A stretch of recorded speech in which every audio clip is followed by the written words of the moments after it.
ഓം ശാന്തി 27/6/2025 പ്രഭാതമുരളി.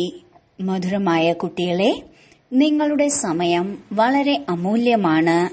അതുകൊണ്ട് വ്യർത്ഥ കാര്യങ്ങളിൽ തന്റെ സമയം നഷ്ടപ്പെടുത്തരുത്. ചോദ്യം: മനുഷ്യനിൽ നിന്നും ദേവതയായി മാറുന്നതിനു വേണ്ടി ബാബയിൽ നിന്ന് ഏത് ശ്രീമതമാണ് ലഭിച്ചിട്ടുള്ളത്?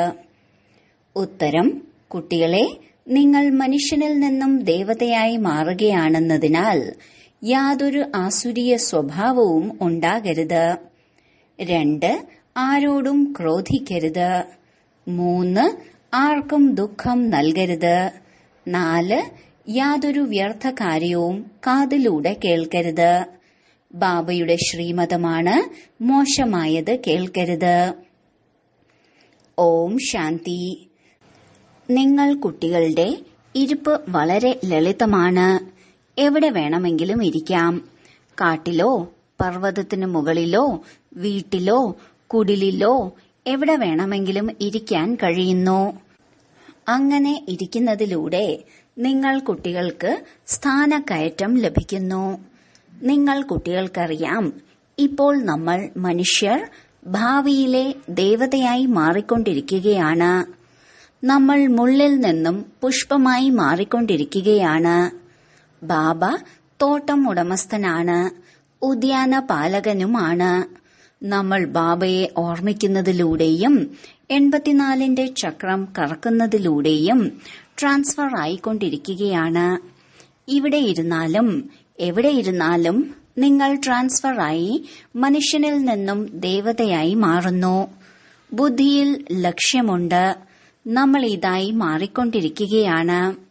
എന്ത് ജോലി വേണമെങ്കിലും ചെയ്തോളൂ, ഭക്ഷണം ഉണ്ടാക്കിക്കോളൂ. കേവലം ബുദ്ധിയിൽ ബാബയെ ഓർമ്മിക്കൂ. കുട്ടികൾക്ക് ഈ ശ്രീമതം ലഭിച്ചിരിക്കുകയാണ്. നടക്കുമ്പോഴും കറങ്ങുമ്പോഴും എല്ലാം ചെയ്തും കേവലം ഓർമ്മയിലിരിക്കൂ.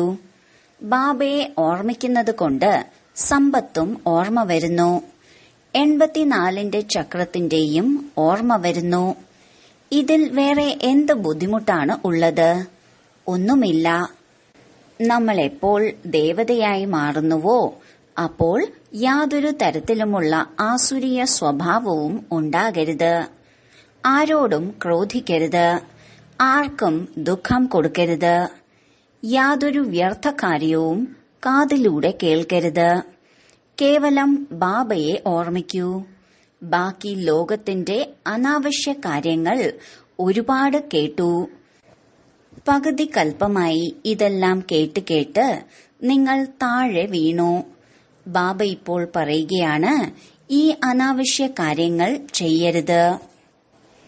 ഇന്നയാൾ അങ്ങനെയാണ്, ഇവരിൽ ഇതുണ്ട്. യാതൊരു വ്യർത്ഥ കാര്യങ്ങളും ചെയ്യരുത്. ഇത് തന്റെ സമയം നഷ്ടപ്പെടുത്തലാണ്. നിങ്ങളുടെ സമയം വളരെ അമൂല്യമാണ്. പഠിപ്പിലൂടെ മാത്രമാണ് തന്റെ മംഗളം ഉണ്ടാവുന്നത്.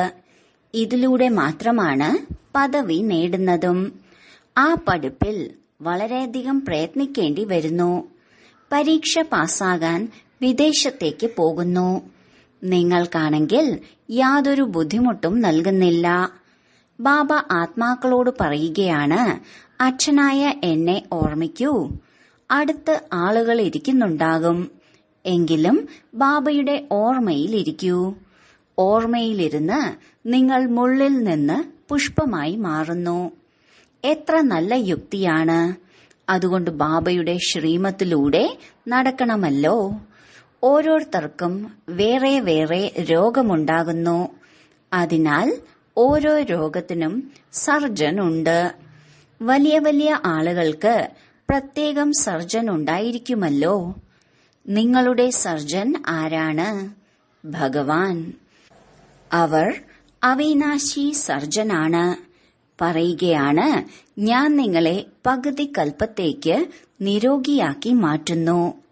കേവലം എന്നെ ഓർമ്മിക്കുകയാണെങ്കിൽ വികർമ്മം വിനാശമാകും. പിന്നീട് 21 ജന്മത്തേക്ക് യാതൊരു രോഗവും ഉണ്ടാകില്ല. ആത്മാവ് അവിനാശിയാണ്. ശരീരമാണ് രോഗിയാവുന്നത്. അനുഭവിക്കുന്നത് ആത്മാവാണല്ലോ. അവിടെ പകുതി കൽപ്പം നിങ്ങൾ ഒരിക്കലും രോഗി ആവുന്നില്ല. കേവലം ഓർമ്മയിൽ തൽപരരായിരിക്കൂ. കുട്ടികൾ സേവനം ചെയ്യുക തന്നെ വേണം. പ്രദർശിനിയിൽ സേവനം ചെയ്ത് ചെയ്ത് കുട്ടികളുടെ തൊണ്ട വരണ്ടു പോകുന്നു. പിന്നെ ചില കുട്ടികൾ മനസ്സിലാക്കുന്നു, നമ്മൾ സേവനം ചെയ്ത് ചെയ്ത് ബാബയുടെ അടുത്തേക്ക് പോകും. ഇതും വളരെ നല്ലതാണ്, സേവനത്തിന്റെ രീതി. കുട്ടികൾക്ക് പ്രദർശിനികളിലും മനസ്സിലാക്കി കൊടുക്കണം. പ്രദർശിനിയിൽ ആദ്യമാദ്യം ഈ ലക്ഷ്മി നാരായണന്റെ ചിത്രം കാണിച്ചു കൊടുക്കണം. ഇത് A1 ചിത്രമാണ്. ഭാരതത്തിൽ 5000 വർഷങ്ങൾക്ക് മുൻപ് ഇവരുടെ രാജ്യമായിരുന്നു. അളവറ്റ സമ്പത്തുണ്ടായിരുന്നു. പവിത്രത, സുഖം, ശാന്തി എല്ലാം ഉണ്ടായിരുന്നു. പക്ഷെ ഭക്തിമാർഗത്തിൽ സത്യയുഗത്തിന് ലക്ഷക്കണക്കിന് വർഷം നൽകിയിരിക്കുന്നു. അതിനാൽ എല്ലാ കാര്യങ്ങളും എങ്ങനെ ഓർമ്മ വരും? ഈ ലക്ഷ്മി നാരായണന്റെ ഒന്നാന്തരം ചിത്രമാണ്. സത്യയുഗത്തിൽ 1250 വർഷം ഈ രാജവംശം രാജ്യം ഭരിച്ചിരുന്നു. മുൻപ് നിങ്ങളും അറിഞ്ഞിരുന്നില്ല. ബാബ ഇപ്പോൾ നിങ്ങൾക്ക് സ്മൃതിയുണർത്തി തരികയാണ്. നിങ്ങൾ മുഴുവൻ വിശ്വത്തിലും രാജ്യം ഭരിച്ചിരുന്നു. നിങ്ങളെന്താ മറന്നുപോയോ? 84 ജന്മങ്ങളും നിങ്ങൾ എടുത്തു. നിങ്ങൾ തന്നെയായിരുന്നു സൂര്യവംശികൾ. പുനർജന്മവും എടുത്തിട്ടുണ്ട്. 84 ജന്മങ്ങൾ എങ്ങനെ നിങ്ങൾ എടുത്തു? ഇത് മനസ്സിലാക്കാനുള്ള വളരെ സിമ്പിളായ കാര്യമാണ്. താഴെ ഇറങ്ങി വന്നു. ബാബ ഇപ്പോൾ വീണ്ടും കയറുന്ന കലയിലേക്ക് കൊണ്ടുപോവുകയാണ്. പാടാറുമുണ്ട്, അങ്ങയുടെ കയറുന്ന കലയിലൂടെ എല്ലാവരുടെയും മംഗളം ഉണ്ടാകുന്നു. പിന്നീട് ശംഖ് മുതലായവ മുഴക്കുന്നു. ജയാരവമുണ്ടാകുമെന്ന് ഇപ്പോൾ നിങ്ങൾക്കറിയാം. പാകിസ്ഥാനിൽ നോക്കൂ എന്താണ് സംഭവിച്ചതെന്ന്. എല്ലാവരുടെയും മുഖത്ത് നിന്ന് ഇത് പുറത്തു വന്നിട്ടുണ്ടായിരുന്നു. അല്ലയോ ഭഗവാനെ, അല്ലയോ രാമ, ഇപ്പോൾ എന്താവും? ഇപ്പോൾ വിനാശമാണെങ്കിൽ വളരെ വലുതാണ്. പിന്നീട് പുറകെ ജയ ജയ ആരവമുണ്ടാകും. ബാബ കുട്ടികൾക്ക് മനസ്സിലാക്കി തരികയാണ്, ഈ പരിധിയില്ലാത്ത ലോകത്തിന്റെ വിനാശം ഇപ്പോൾ നടക്കുകയാണ്. പരിധിയില്ലാത്ത ബാബ നിങ്ങൾക്ക് പരിധിയില്ലാത്ത ജ്ഞാനം കേൾപ്പിക്കുകയാണ്.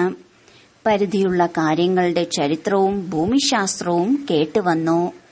ലക്ഷ്മി നാരായണൻ എങ്ങനെയാണ് രാജ്യം ഭരിച്ചിട്ടുണ്ടായിരുന്നതെന്ന് ആർക്കും അറിയുമായിരുന്നില്ല. ഇവരുടെ ചരിത്രവും ഭൂമിശാസ്ത്രവും ഒന്നും ആർക്കും അറിയില്ല. നിങ്ങൾ നല്ല രീതിയിൽ അറിയുന്നു. ഇത്ര ജന്മം രാജ്യം ഭരിച്ചു, പിന്നീട് ഈ ധർമ്മമുണ്ടാകുന്നു. ഇതിനെയാണ് പറയുന്നത് ആത്മീയ ജ്ഞാനമെന്ന്. അത് ആത്മീയ അച്ഛനിരുന്ന് കുട്ടികൾക്ക് നൽകുകയാണ്. അവിടെ മനുഷ്യർ മനുഷ്യരെ പഠിപ്പിക്കുകയാണ്. ഇവിടെ നമ്മൾ ആത്മാക്കളെ പരമാത്മാവ് തനിക്ക് സമാനമാക്കി മാറ്റിക്കൊണ്ടിരിക്കുകയാണ്. ടീച്ചർ തീർച്ചയായും തനിക്ക് സമാനമാക്കി മാറ്റും. ബാബ പറയുകയാണ്, ഞാൻ നിങ്ങളെ എന്നെക്കാൾ ഉയർന്ന ഡബിൾ കിരീടധാരിയാക്കി മാറ്റുന്നു. ഓർമ്മയുടെ ലൈറ്റിന്റെ കിരീടം ലഭിക്കുന്നു. 84ന്റെ ചക്രത്തെ അറിയുന്നതിലൂടെ നിങ്ങൾ ചക്രവർത്തി ആകുന്നു. ഇപ്പോൾ നിങ്ങൾക്ക് കർമ്മം, അകർമ്മം, വികർമ്മത്തിന്റെ ഗതിയും മനസ്സിലായി കഴിഞ്ഞു. സത്യയുഗത്തിൽ കർമ്മം അകർമ്മമാകുന്നു. രാവണ രാജ്യത്തിൽ മാത്രമാണ് കർമ്മം വികർമ്മമാകുന്നത്. പടിയിറങ്ങി വരുന്നു. കല കുറഞ്ഞു കുറഞ്ഞ് ഇറങ്ങുക തന്നെ വേണം. വളരെ മോശമായി മാറിയിരിക്കുന്നു. പിന്നീട് ബാബ വന്ന് ഭക്തർക്ക് ഫലം നൽകുന്നു. ലോകത്തിൽ എല്ലാവരും ഭക്തരാണ്. സത്യയുഗത്തിൽ ഒരു ഭക്തനും ഉണ്ടായിരിക്കില്ല. ഭക്തി ഇവിടെയാണ്. അവിടെ ജ്ഞാനത്തിന്റെ പ്രാപ്തി ഉണ്ടാകുന്നു. ഇപ്പോൾ നിങ്ങൾ അറിയുന്നു, നമ്മൾ ബാബയിൽ നിന്നും പരിധിയില്ലാത്ത പ്രാപ്തി എടുത്തുകൊണ്ടിരിക്കുകയാണ്. ആർക്ക് വേണമെങ്കിലും ആദ്യമാദ്യം ഈ ലക്ഷ്മി നാരായണന്റെ ചിത്രത്തിന് മേൽ മനസ്സിലാക്കി കൊടുക്കൂ. ഇന്നേക്ക് 5000 വർഷങ്ങൾക്ക് മുൻപ് ഇവരുടെ രാജ്യമായിരുന്നു. വിശ്വത്തിൽ സുഖം, ശാന്തി, പവിത്രത എല്ലാം ഉണ്ടായിരുന്നു. വേറെ ഒരു ധർമ്മവും ഉണ്ടായിരുന്നില്ല. ഈ സമയത്താണെങ്കിൽ അനേക ധർമ്മങ്ങളാണ്. ആ ആദ്യ ധർമ്മം ഇപ്പോഴില്ല. പിന്നീട് ഈ ധർമ്മത്തിന് തീർച്ചയായും വരണം. ബാബ ഇപ്പോൾ വളരെ സ്നേഹത്തോടു കൂടി പഠിപ്പിക്കുന്നു. ഒരു യുദ്ധത്തിന്റെ ഒന്നും കാര്യമില്ല. യാചക ജീവിതമാണ്, അന്യ രാജ്യമാണ്, തന്റെ എല്ലാം ഗുപ്തമാണ്. ബാബയും ഗുപ്തമായാണ് വന്നത്. ആത്മാക്കൾക്കിരുന്ന് മനസ്സിലാക്കി കൊടുക്കുന്നു. ആത്മാവ് തന്നെയാണ് എല്ലാം ചെയ്യുന്നത്. ശരീരത്തിലൂടെ പാർട്ട് അഭിനയിക്കുന്നു. എപ്പോഴാണോ ബാബ ഗുപ്തരീതിയിൽ വരുന്നത്, അപ്പോൾ നിങ്ങൾ കുട്ടികൾക്ക് ഗുപ്തദാനത്തിൽ വിശ്വത്തിന്റെ ചക്രവർത്തി പദവി നൽകുന്നു. നിങ്ങളുടെ എല്ലാം ഗുപ്തമായതുകൊണ്ട് ആചാരരീതിയിൽ കന്യകമാർക്ക് സ്ത്രീധനം ഗുപ്തമായി നൽകുന്നു. യഥാർത്ഥത്തിൽ മഹിമയുണ്ട്. ഗുപ്തദാനം മഹാപുണ്യം. 2-4 പേർ അറിഞ്ഞാൽ അതിന്റെ ശക്തി കുറയുന്നു. ബാബ പറയുകയാണ്, കുട്ടികളെ, നിങ്ങൾ പ്രദർശനിയിൽ ആദ്യമാദ്യം ഈ ലക്ഷ്മി നാരായണന്റെ ചിത്രത്തിന് മേൽ എല്ലാവർക്കും മനസ്സിലാക്കി കൊടുക്കൂ. നിങ്ങൾ ആഗ്രഹിക്കുന്നുണ്ടല്ലോ വിശ്വത്തിൽ ശാന്തി വേണമെന്ന്. പക്ഷെ അതെപ്പോഴായിരുന്നു? ഇതാരുടെ ബുദ്ധിയിലും ഇല്ല. ഇപ്പോൾ നിങ്ങൾക്കറിയാം, സത്യയുഗത്തിൽ പവിത്രത, സുഖം, ശാന്തി എല്ലാം ഉണ്ടായിരുന്നു. ഇന്നയാൾ സ്വർഗവാസിയായെന്ന് ഓർമ്മിക്കാറുണ്ട്. പക്ഷെ ഒന്നും തന്നെ മനസ്സിലാക്കുന്നില്ല. ആർക്ക് എന്താണോ തോന്നുന്നത് അത് പറയുന്നു. യാതൊരു അർത്ഥവുമില്ല. ഇത് ഡ്രാമയാണ്. മധുരമധുരമായ കുട്ടികളുടെ ബുദ്ധിയിൽ നമ്മൾ 84ന്റെ ചക്രം കറക്കുന്നുവെന്ന ജ്ഞാനമുണ്ട്. ബാബ ഇപ്പോൾ വന്നിരിക്കുകയാണ് പതീത ലോകത്തു നിന്നും പാവന ലോകത്തിലേക്ക് കൊണ്ടുപോകുന്നതിന്. ബാബയുടെ ഓർമ്മയിലിരുന്ന് ട്രാൻസ്ഫറായി പോകുന്നു. മുള്ളിൽ നിന്ന് പുഷ്പമാകുന്നു. പിന്നീട് നമ്മൾ ചക്രവർത്തി രാജാവാകും. രാജാവാക്കുന്നത് ബാബയാണ്. ബാബ പരമാത്മാവാണ്. അതിനാൽ സദാ പവിത്രമാണ്. പവിത്രമാക്കി മാറ്റാൻ ബാബ തന്നെയാണ് വരുന്നത്. സത്യയുഗത്തിൽ നിങ്ങൾ സുന്ദരമായി മാറും. അവിടെ സ്വാഭാവിക സൗന്ദര്യമായിരിക്കും. ഇന്നത്തെ കാലത്താണെങ്കിൽ കൃത്രിമമായി അലങ്കരിക്കാറുണ്ടല്ലോ.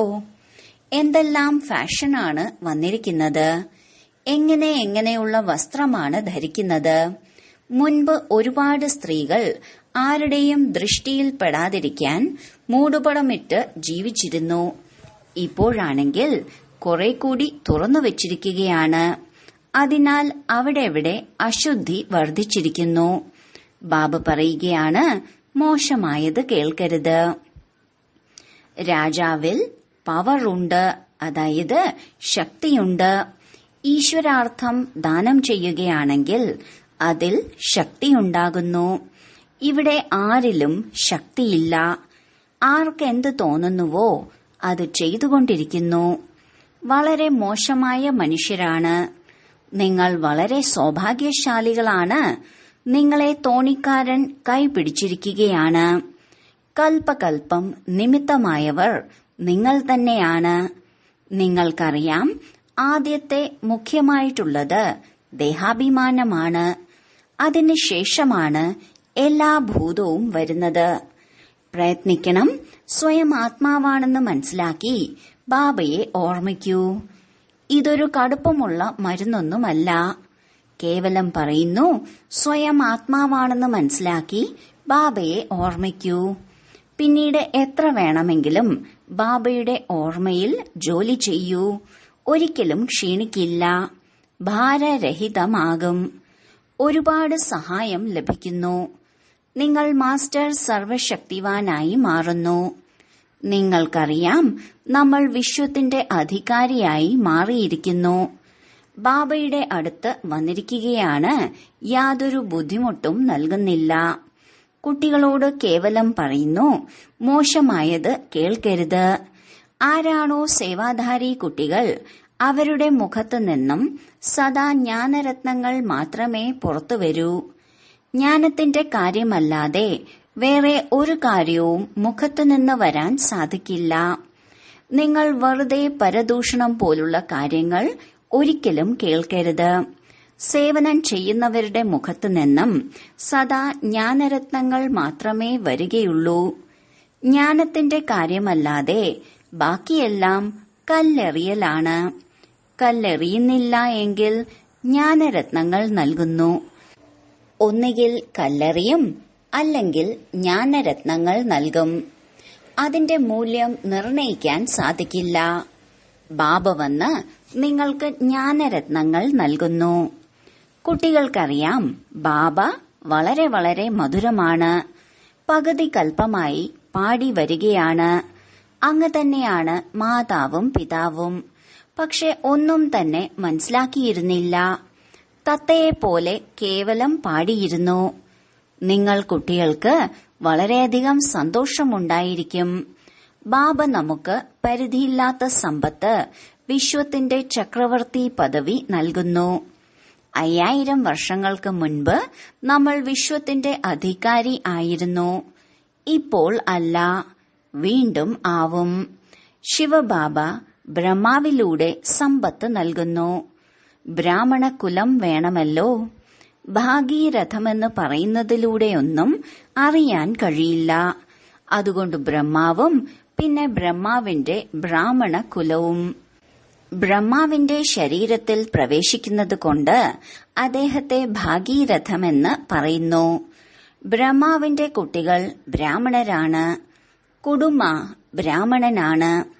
വിരാട്ട രൂപവും അങ്ങനെ ഉണ്ടായതാണ്. മുകളിൽ ബാബ, പിന്നീട് ഈശ്വരീയ സന്താനങ്ങളായി മാറിയ സംഗമയുഗി ബ്രാഹ്മണർ. നിങ്ങൾക്കറിയാം, ഇപ്പോൾ നമ്മൾ ഈശ്വരീയ സന്താനങ്ങളാണ്. പിന്നീട് ദൈവിക സന്താനമാകുമ്പോൾ ഡിഗ്രി കുറഞ്ഞു പോകും. ഈ ലക്ഷ്മി നാരായണന്റെ ഡിഗ്രിയും കുറവാണ്. എന്തുകൊണ്ടെന്നാൽ ഇവരിൽ ജ്ഞാനമില്ല. ബ്രാഹ്മണരിലാണ് ജ്ഞാനമുള്ളത്. പക്ഷെ ലക്ഷ്മി നാരായണനെ അജ്ഞാനിയെന്ന് പറയുകയില്ല. ഇവർ ജ്ഞാനത്തിലൂടെയാണ് ഈ പദവി നേടിയത്. നിങ്ങൾ ബ്രാഹ്മണർ വളരെയധികം ഉയർന്നവരാണ്. പിന്നീട് ദേവതയായി മാറുമ്പോൾ ഒരു ജ്ഞാനവും ഉണ്ടായിരിക്കില്ല. അവരിൽ ജ്ഞാനമുണ്ടാകുമ്പോൾ ദൈവിക വംശത്തിലേക്ക് പോകുന്നു. മധുരമധുരമായ കളഞ്ഞുപോയി തിരികെ കിട്ടിയ കുട്ടികൾക്ക് എല്ലാ രഹസ്യവും എല്ലാ യുക്തികളും പറഞ്ഞു തരികയാണ്. ട്രെയിനിലിരിക്കുമ്പോഴും നിങ്ങൾക്ക് സേവനം ചെയ്യാൻ സാധിക്കും. ഒരു ചിത്രത്തിൽ തന്നെ പരസ്പരം ഇരുന്ന് സംസാരിക്കുകയാണെങ്കിൽ അനേകർ ഒരുമിച്ച് കൂടും. ആരാണോ ഈ കുലത്തിലുള്ളവർ, അവർ നല്ല രീതിയിൽ ധാരണ ചെയ്ത് പ്രജയായി മാറും. ചിത്രങ്ങളെല്ലാം സേവനത്തിനു വേണ്ടി വളരെ നല്ലതാണ്. നമ്മൾ ഭാരതവാസികൾ ആദ്യം ദേവീ ദേവതകളായിരുന്നു. ഇപ്പോൾ ഒന്നുമല്ല. പിന്നീട് ചരിത്രം ആവർത്തിക്കുന്നു. ഇടയ്ക്ക് ഒരു സംഗമയുഗമുണ്ട്. ഇതിൽ നിങ്ങൾ പുരുഷോത്തമരായി മാറുന്നു. ശരി, വളരെ കാലത്തെ വേർപാടിന് ശേഷം തിരിച്ചു കിട്ടിയ മധുരമധുരമായ കുട്ടികളെ പ്രതി മാതാവും പിതാവുമായ ബാബ്ദാദയുടെ സ്നേഹസ്മരണയും പുലർക്കാല വന്ദനവും. ആത്മീയ അച്ഛന്റെ ആത്മീയ കുട്ടികൾക്ക് നമസ്കാരം. ധാരണയ്ക്കുള്ള മുഖ്യസാരം. 1. ജ്ഞാനത്തിന്റെ കാര്യങ്ങളല്ലാതെ വേറെ ഒരു കാര്യവും മുഖത്തുനിന്ന് വരരുത്. ആവശ്യമില്ലാത്ത കാര്യങ്ങൾ ഒരിക്കലും കേൾക്കരുത്. മുഖത്തുനിന്നും സദാ ജ്ഞാനരത്നങ്ങൾ വന്നുകൊണ്ടിരിക്കണം. കല്ല് വരരുത്. 2. സേവനത്തോടൊപ്പം ഓർമ്മയുടെ യാത്രയിലിരുന്ന് സ്വയത്തെ നിരോഗിയാക്കണം. അവിനാശി സർജനായ സ്വയം ഭഗവാനെ നമുക്ക്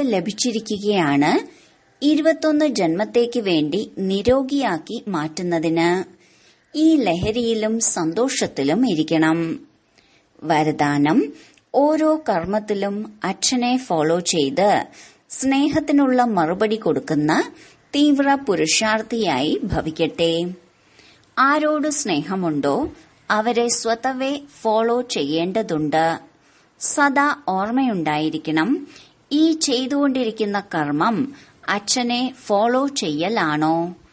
അല്ല എങ്കിൽ അത് നിർത്തൂ. ബാബയെ കോപ്പി ചെയ്ത് ബാബയ്ക്ക് സമാനമാകൂ.